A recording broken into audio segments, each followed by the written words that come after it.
In today's video, I'm going to teach you how to add custom code in GoHighLevel Form Builder. By the end of this walkthrough, you'll know exactly where to go and what to click so you can safely embed your own HTML code right inside your forms. First, log into your GoHighLevel account and head over to your Launchpad. This is the main starting area where you can access all of your tools and features.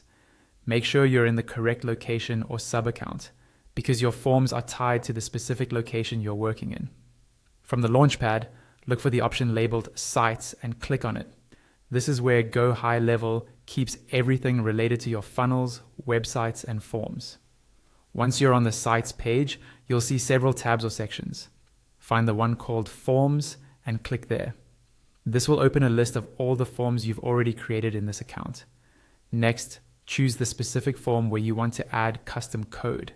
Click on the form name to open it in the form builder.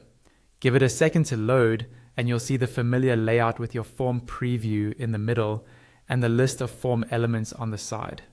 Now, look at the Elements panel on the left-hand side and scroll down until you reach the section labeled Customized. This is where GoHighLevel keeps more advanced elements. In that section, find the element called HTML. Click and drag this HTML element onto your form and drop it wherever you'd like your custom code to appear. You can place it above, below, or between existing fields, depending on what your code is meant to do.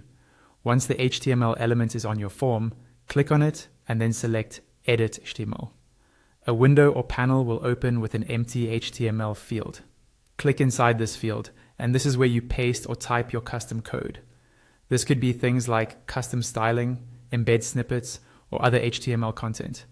Be sure your code is clean and tested, because errors in your HTML can affect how your form displays. When you're happy with the code you've added, confirm it by clicking on Yes, Save.